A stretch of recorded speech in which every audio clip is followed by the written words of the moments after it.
आदाब नाजरीन, गुलिस्तान न्यूज देख रहे हैं आप। मैं हूं आपके साथ अतिया मुजीब। शुरुआत करेंगे उस उर्दू खबरनामे की। सबसे पहले नजर डालेंगे कुछ अहम सुर्खियों पर।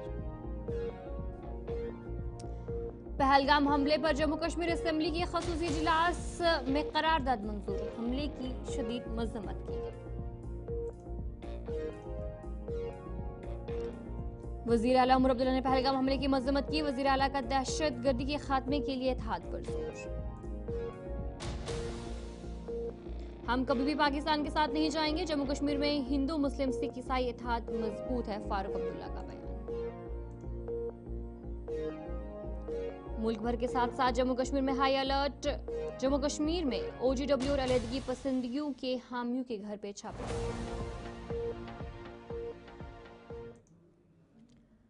तो चलिए थी कुछ अहम सुर्खियां। आप दीगर खबरों की तरफ भी रुख करेंगे। पहलगाम हमले को लेकर आज एक खसूसी असेंबली का इजलास बुलाया गया, जिस दौरान असेंबली का इजलास शुरू होते ही हमले में जाँ भाग अफराद को खिराज अकीदत पेश करते हुए खामोशी इख्तियार की गई, जिसके बाद जम्मू कश्मीर असेंबली के स्पीकर अब्दुल रहीम राथर ने कहा कि असेंबली का इजलास 22 अप्रैल को पहलगाम में दहशतगर्दों के हमले के बाद आज बुलाया गया है। उन्होंने कहा कि असेंबली ऐवान पहलगाम हमले में हलाक होने वालों को खिराज अकीदत पेश करता है और इस हमले की वो शदीद मजम्मत करते हैं। उन्होंने कहा कि वो मरकज़ी हुकूमत से अपील करते हैं कि जम्मू कश्मीर से ताल्लुक़ रखने वाले तलबा, ताजरों और दीगर लोगों की हिफाजत को यकीनी बनाया जाए। इस मौके पर जम्मू कश्मीर के वज़ीर आला उमर अब्दुल्ला ने पहलगाम वाक़े पर अफसोस का इजहार करते हुए कहा कि इस वक्त रियासी दर्जा मांगना शर्मनाक होगा। उन्होंने कहा कि 26 अफराद की हलाकत के बाद वो किस मुंह से रियासी दर्जा की मुतालबा करेंगे। उमर अब्दुल्ला ने कहा कि 22 में 21 साल बाद इतने बड़े हमले ने पूरे मुल्क को हिला कर रख दिया है और वो मुतासरा खानदानों से माफ़ी मांगने के लिए अल्फाज नहीं रखते। स्पीकर साहब, उत्तर से लेके दक्षिण, पूरब से लेके पश्चिम, कहां अरुणाचल, कहां गुजरात, कहां जम्मू कश्मीर, कहां केरला और बीच की सारी रियासतें, पूरा मुल्क इस हमले के लपेट में आया है। ये सही है स्पीकर साहब, ये पहला हमला नहीं था। हमने कई हमले होते हुए देखे।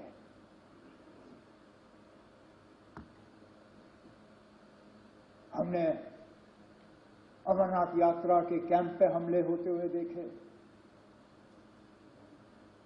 हमने डोडा के मुख्तलिफ गांवों पे हमले होते हुए देखे। हमने कश्मीरी पंडितों के बस्तियों पे हमले होते हुए देखे। हमने सरदारों के बस्तियों पे हमले होते हुए देखे। लेकिन एक बीच का ऐसा वक्त आया था, ये बाईसरन का हमला 21 साल के बाद इतना बड़ा हमला हुआ है सिविलियन।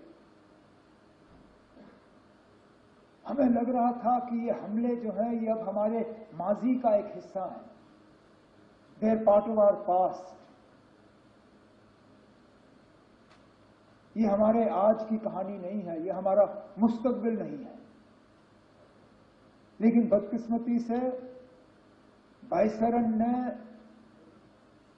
दोबारा वो हालात यहां पैदा किए, जबकि हमें लगता है कि पता नहीं अगला हमला कहां पे होगा।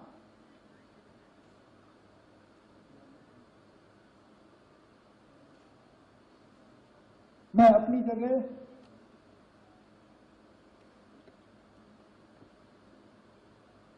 क्योंकि उस दिन लीडर ऑफ द ऑपोजिशन के साथ मैं भी पुलिस कंट्रोल रूम पे मौजूद था जब हमने 26 लोगों को वहां पे श्रद्धांजलि पेश की।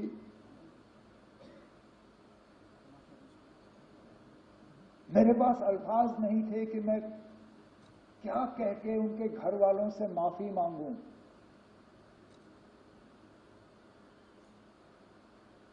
ये जानते हुए कि जम्मू कश्मीर की सिक्योरिटी, जम्मू कश्मीर की सुरक्षा, जम्मू कश्मीर के लोगों की चुनी हुई हुकूमत की जिम्मेदारी नहीं है, लेकिन तब भी पहलगाम हमले के हवाले से फारूक अब्दुल्ला ने गहरे तशवीश और अफसोस का इजहार करते हुए कहा कि उन्होंने हमले को इंसानियत के खिलाफ एक संगीन जुर्म करार देते हुए इस बात पर जोर दिया कि पड़ोसी मुल्क ने इस हमले के जरिए इंसानियत का कत्ल किया है। फारूक अब्दुल्ला का कहना था कि इस वाक़े के बाद पाकिस्तान के साथ मुज़ाकरात का कोई जवाज़ नहीं रहता। उन्होंने वाज़ेह तौर पर कहा कि कश्मीरी अवाम की जान व माल की हिफाजत के लिए हमें पाकिस्तान के साथ किसी किस्म की मुज़ाकरात की ज़रूरत नहीं है। वो जबरदस्त अफसोस है हमें कि हमारा पड़ोसी आज भी नहीं समझता कि उसने इंसानियत का कत्ल किया है। अगर वो ये समझता है, इससे हम लोग पाकिस्तान में चले जाएंगे, उनकी इस गलतफहमी को दूर करना चाहिए। हम जब 47 में उनके साथ नहीं गए, आज क्यों जाएंगे? हमने 2 नेशन थ्योरी तब पानी में फेंक दी थी और हम 2 नेशन थ्योरी को आज भी मानने के लिए तैयार नहीं। हिंदू, मुसलमान, सिख, ईसाई जो भी हैं, हम सब एक है। पैदा करने वाला वो है, जिस नाम से आप चाहते हैं उसका नाम ले लीजिए। से जो ये समझते हैं कि हमें वो इससे कमज़ोर कर देंगे, हम इससे कमज़ोर नहीं, हम इससे मजबूत हो रहे हैं और उनको अच्छा जवाब देंगे। सुनिए, मैं आपसे कहता हूँ, मैं हर वक्त डायलॉग को फेवर करता था, मैं हर वक्त चाहता था कि बातचीत हो, मगर बताइए उन लाशों के को क्या कहेंगे और उनके घर वालों क्या कहेंगे? क्या हम बात करेंगे? तो चलिए ब्रेक के बाद आपका खैर मकदम है। साबिक मरकजी वजीर और कांग्रेस के रहनुमा सैफुद्दीन सोज ने पहलगाम वाक़े पर रद्देबल जाहिर करते हुए कहा कि अगरचे पाकिस्तान कह रहा है कि इस हमले के पीछे उसका हाथ नहीं है, तो पाकिस्तान को चाहिए कोई इसका सबूत दे। उन्होंने जोर दिया कि ऐसे हसास मामलात में बगैर तहकीकात के इल्जामात लगाने के बजाय भारत को तहम्मुल और एतमाद के साथ आगे बढ़ना चाहिए। सैफुद्दीन सोज ने कहा कि मसाइल का हल सिर्फ बातचीत के जरिए ही मुमकिन है और हर मसले को बातचीत के जरिए सुलझाना चाहिए। पाकिस्तान ने ये कहा है कि पाकिस्तान पहलगाम के सानहे में शरीक नहीं है, इस तशद्दुद में उनका हाथ नहीं है। तो पाकिस्तान को चाहिए कि वो हिंदुस्तान को कन्विंस करे। वो रास्ते खुले हैं, डायलॉग और डिस्कशन के रास्ते अभी हाई कमीशन के ज़रिए भी होता है, लेकिन उसके अलावा हमको यूनाइटेड नेशंस हैं, अक़वाम मुत्तहिदा है, सिक्योरिटी काउंसिल है और हिंदुस्तान के बहुत सारे दोस्त हैं।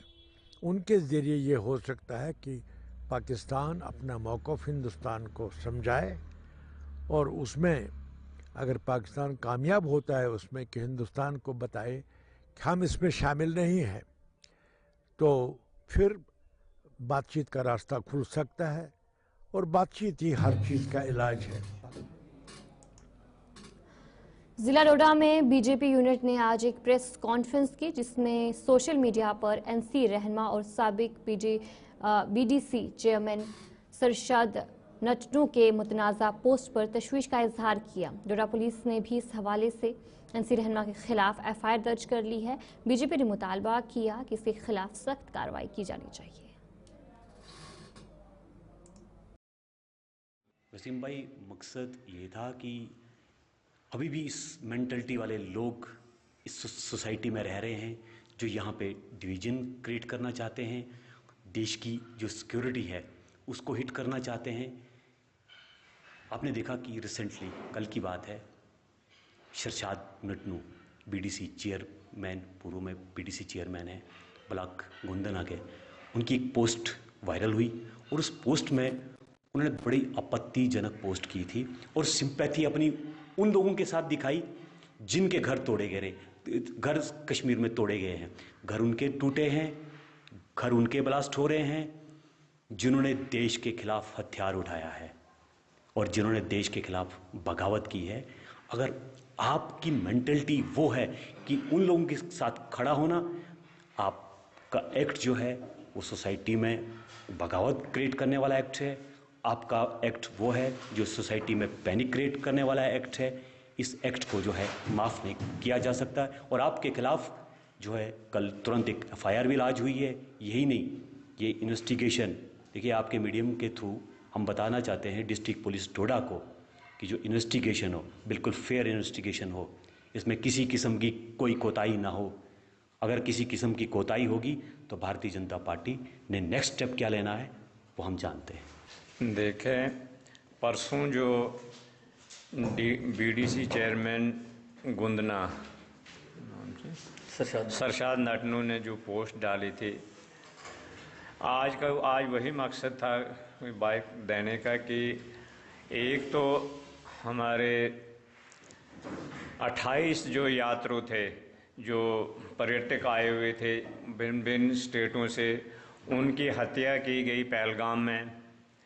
तो बाकी सब ने, कोई भी हमारी कोई भी पार्टी में इसमें नहीं, इसमें सभी जितनी भी जातियाँ हैं उन्होंने विरोध किया उसका कि ये गलत हुआ।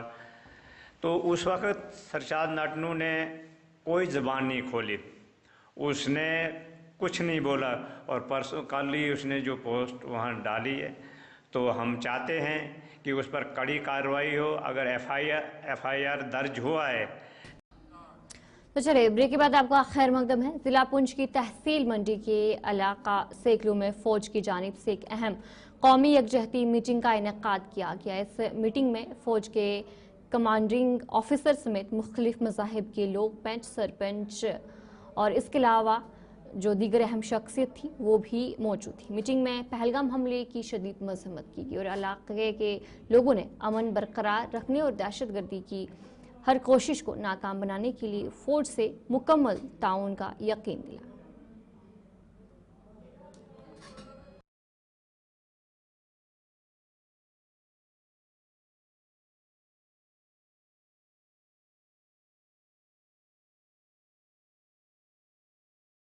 ये 22 तारीख को जो घटना हुई उस पर हम निंदा करते हैं। फौज, सिविल, मुसलमान, हिंदू, सिख, हम सब निंदा करते हैं। उसके बाद ये जो कौमी एकता मीटिंग हुई, इससे हमारा क्या है, हमारी यहाँ पर जो फौज ने मीटिंग की है, इससे हमारा कोऑर्डिनेशन है। हमारे लंबरदार, हमारे चौकीदार, हमारे सरपंच हजरात, हमारे एक्समैन, एक कोऑर्डिनेशन हमने तैयार किया। अगर कल ज़रूरत पड़े तो फौज अपना काम करे, हम अपना काम पीछे करेंगे। हम देश के लिए एक लाइन में बन जाए। मीटिंग में जितने भी सब मज़हब के लोग आए थे, इन सब ने खास करके 22 तारीख को जो ये एक बुज़दिलाना हालात पहलगाम में हुए, इसके लिए सब ने लानत बरसाई उन पर जिन्होंने ये कार्रवाई की। अगर कल के दिन कहीं जंग हो जाती है दो मुल्कों में, तो हम फौज के साथ पूरी आवाम शाना बशाना तैयार है, इसमें इंक्लूडिंग एक्स सर्विसमैन ट्रेंड है वे।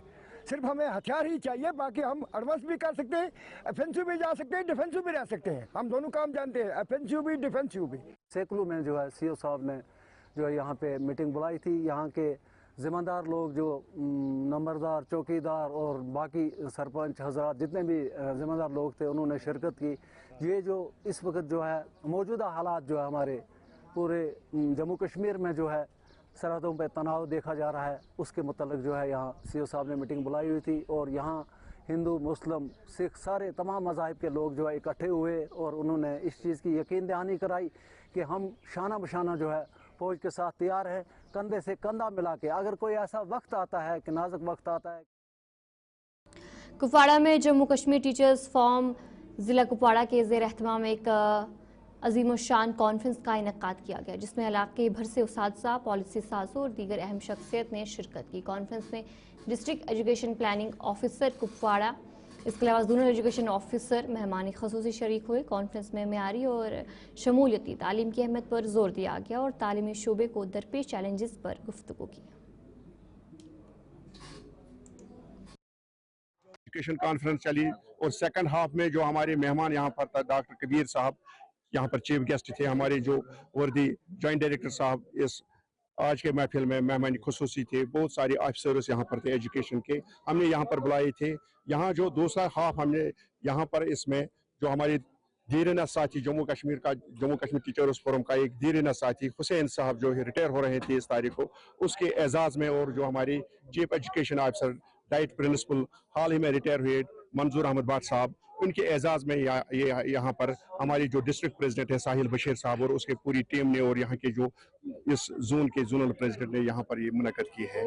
हम आपकी वसादत से सब जो भी यहाँ पर टीचर्स सुबह से सिविल सोसाइटी के लोग हैं और टीचर्स फोरम के जो यहाँ पर हमारे कायद पुराने कायद थे जो रिटायर हुए हैं 10-10 साल से 8-8 साल, उन्होंने भी इस महफिल में हिस्सा लिया। प्रोग्राम के 2 हिस्से थे। एक तो हमने कुछ अपने साथ दीरीना साथी जो हमारे हुसैन साहब थे, उसकी सुपरएनिमेशन पर हमने उनको अलविदाई ऑफिशियल गुड बाय कहा और उनका जो कंट्रीब्यूशन है वो हमने आपके जरिए से पब्लिक तक पहुंचाया, लोगों तक पहुंचाया।